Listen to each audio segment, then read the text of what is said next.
Hello everyone, welcome to a new video. As most of you will already have realized, when you go and get gas for your car, in case you have an internal combustion car of course, because if you have an electric one then you're much better off, gas prices are high. And since the beginning of the pandemic, in which these dropped drastically, they have been rising more and more.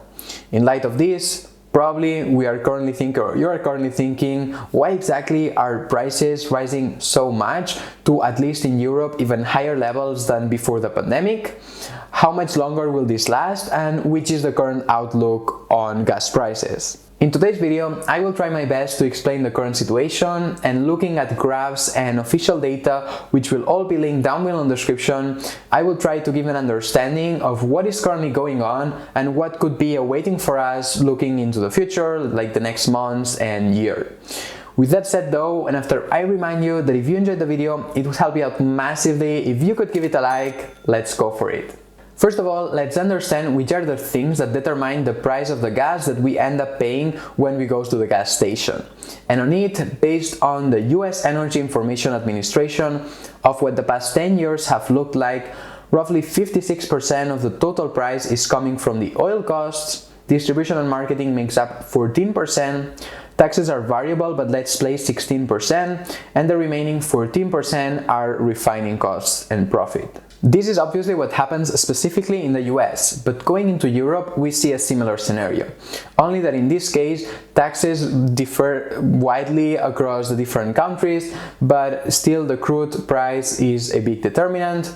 And in the case of Europe, we see that it ranges between 25 and 40% of the final price that you pay in the gas station, which would be less than what we saw before for the US, but still a very considerable amount. Leaving this aside, we can conclude that the biggest price determinant from the final price that we end up paying in the gas station, leaving aside the taxes of course, which is something that each government controls, are the cost of the crude oil. Actually, the graph in the screen illustrates perfectly the correlation between the average gas price per gallon and the crude oil price per gallon, which in this case is the West Texas Intermediate.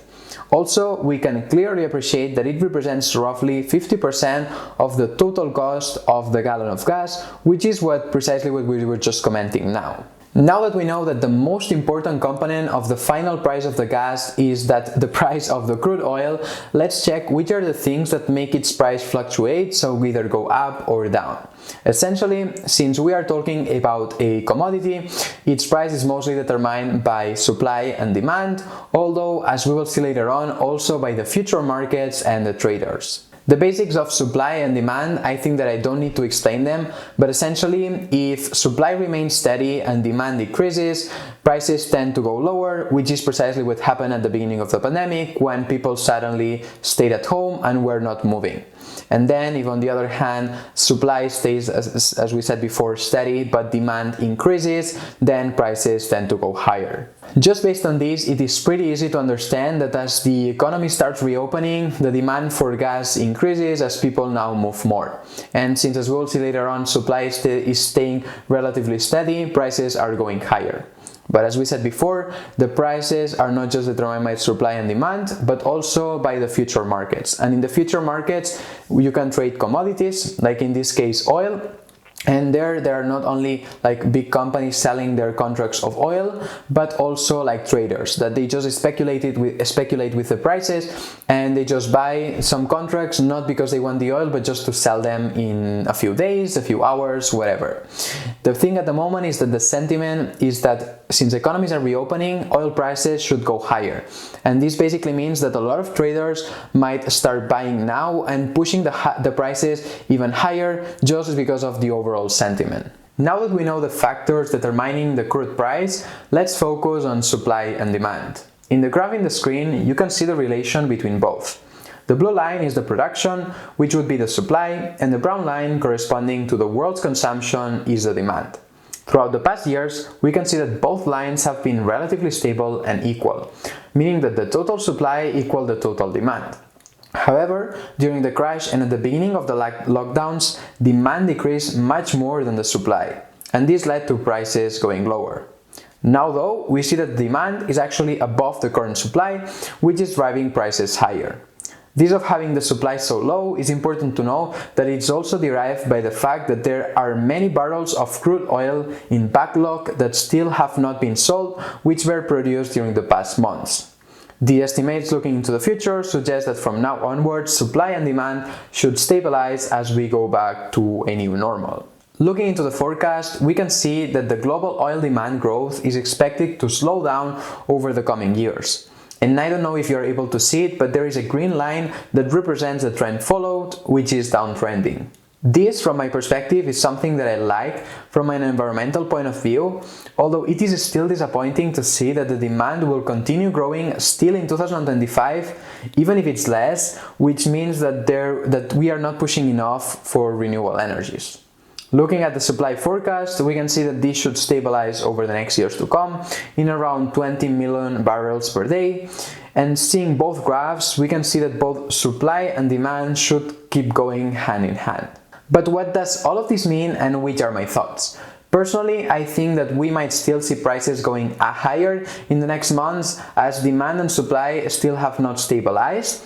And also we need to consider that suppliers are now being more careful, or I hope that they are being more careful and not producing too much oil that then they cannot sell if we go back into lockdowns. By the way, the oil stock of the Organization for Economic Cooperation and Development as of December 2020 were still 140 million barrels above the last 5-year average, which means that there is backlog that they still need to get rid of before supply starts ramping up.